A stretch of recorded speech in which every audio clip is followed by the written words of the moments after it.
Orang-orang Dandeles membuat jalan yang ada di mana namanya di kawasan Roban di Alasan Wonoyoso itu yang sekarang Adinuso itu juga ya banyak pertentangan lah di sana, banyak pertentangan. Terus akhirnya banyak korban hingga orang-orang Belanda itu menjuluki Alas Roban di sana itu Devil Cliff atau tebing setan, karena perlawanan dari orang-orang kita itu memang dari tebing. Seperti itu ya? Dari tebing, terus dengan seadanya itu melempari dengan batu, entah itu dengan apa namanya ranting-ranting yang memang itu dibuat seperti tombak atau apa itu makanya kan orang-orang Belanda menjuluki sebagai Devil Cliff atau tebing setan. Itu malah lebih serem ya namanya ya. Kalau sekarang kan sudah mendengar kata Alas Roban aja kita udah merinding.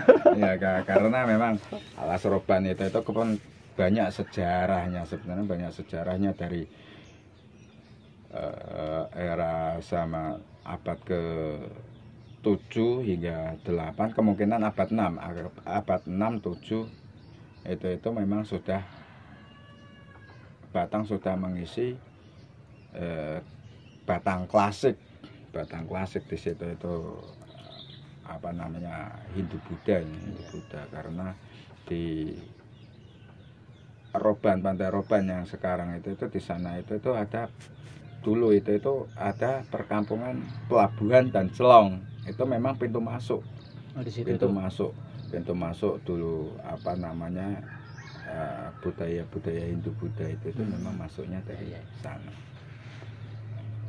Ini obrolan yang sangat menarik dan merupakan pengalaman pertama saya bisa berbicara langsung dengan pakarnya lah ya, saya katakan seperti itu ya. Jadi memang sejarah itu sangat penting buat kita semua untuk kita ketahui ya. Jadi ya mungkin karena zaman memang sudah berubah, tapi kan memang perlu kita pahami, perlu kita pelajari, dan kita juga harus bangga dengan budaya yang ada di sekitar kita ini ya. Tanpa adanya budaya, sejarah mungkin ya seperti apa dunia kan. Nah, terus gini Mbah, mengenai kalau saya katakan itu prestasi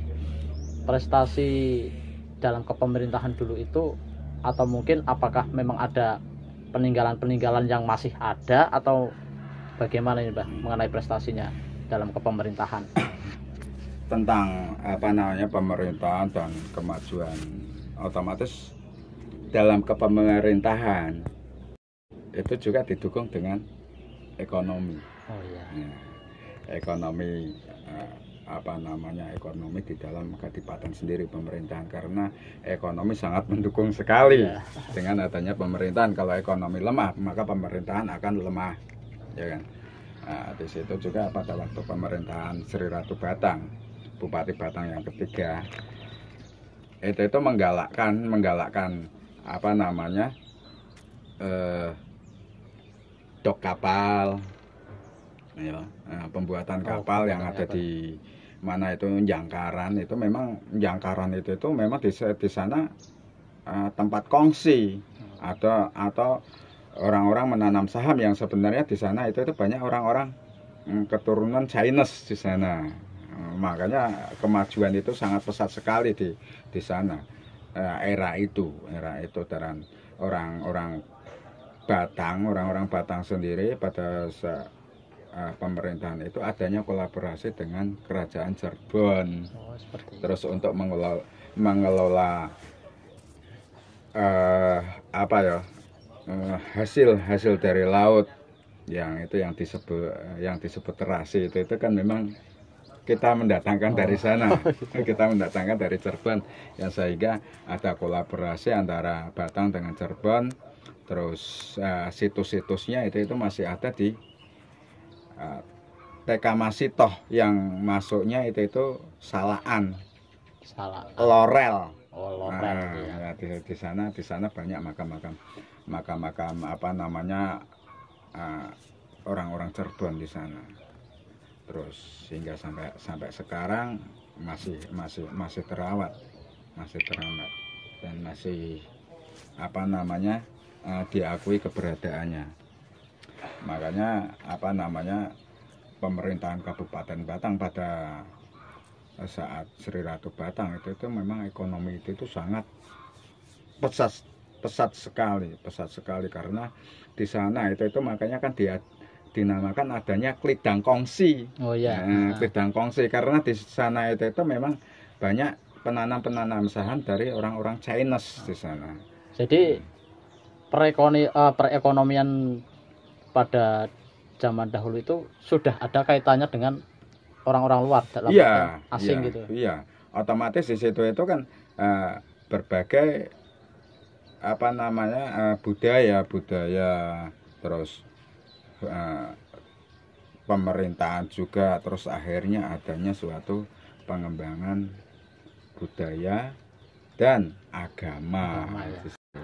Jadi makanya tidak lepas, terus akhirnya Batang juga banyak tokoh-tokoh yang menjadi apa namanya rujukan agama di situ, seperti Mbah Tolabudin, terus Mbah Masjid sendiri masih banyak.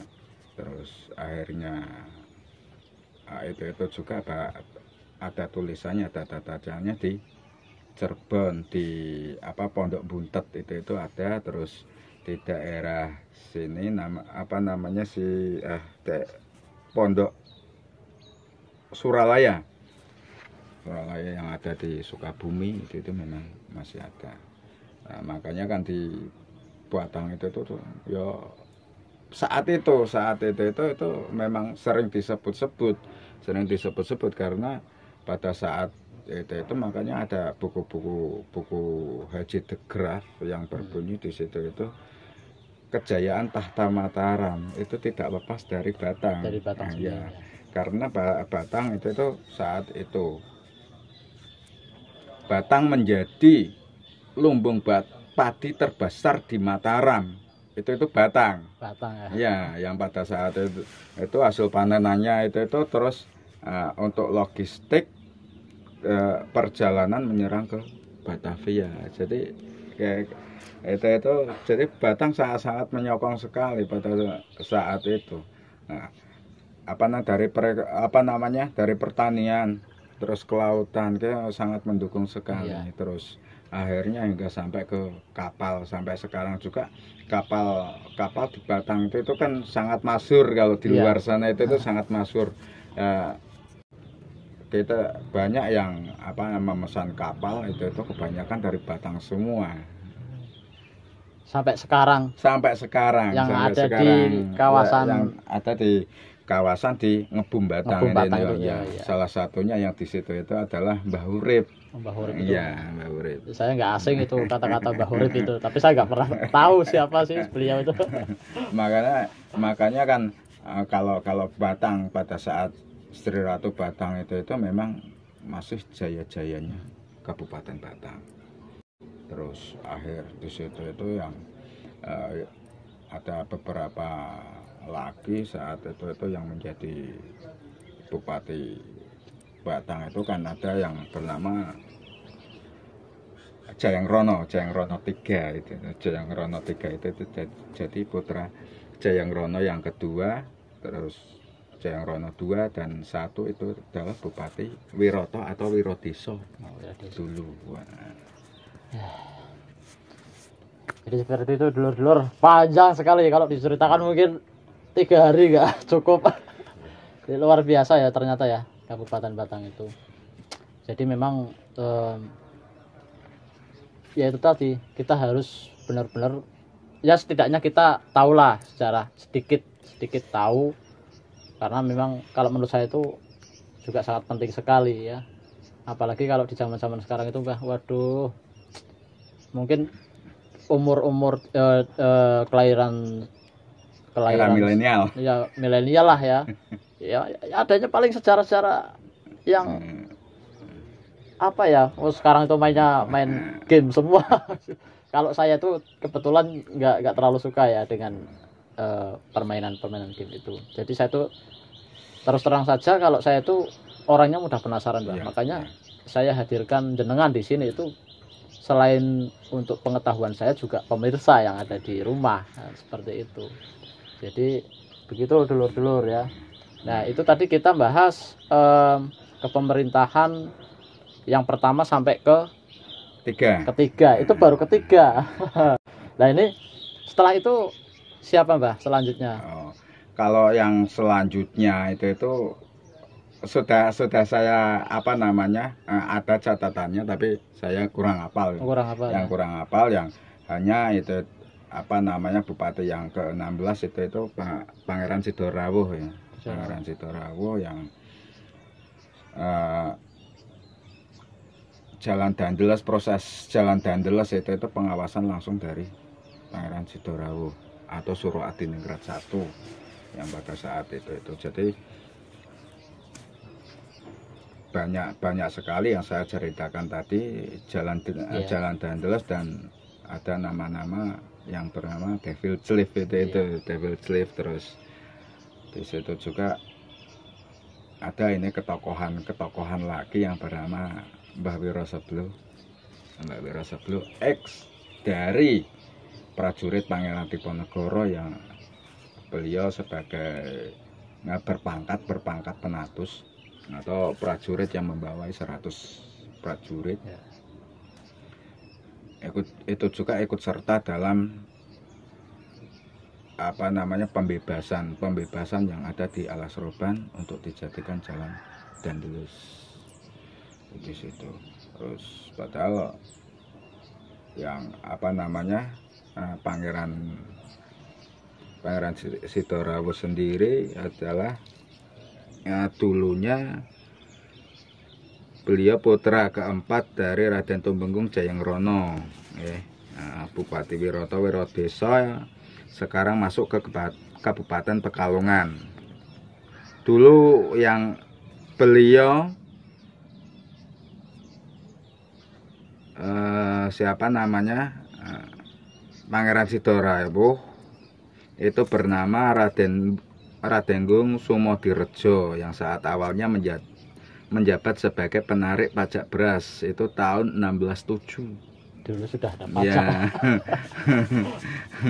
Terus kemudian tahun 1807 pemerintahan Kabupaten Wiroto atau Wiradesa itu dihapus. Ya. Terus kemudian Raden Ngabei Sumodiningrat itu mengikuti keponakannya Tumenggung Jayangrono III yang menjadi Bupati Batang, tapi masih terus menjabat sebagai penarik pajak beras.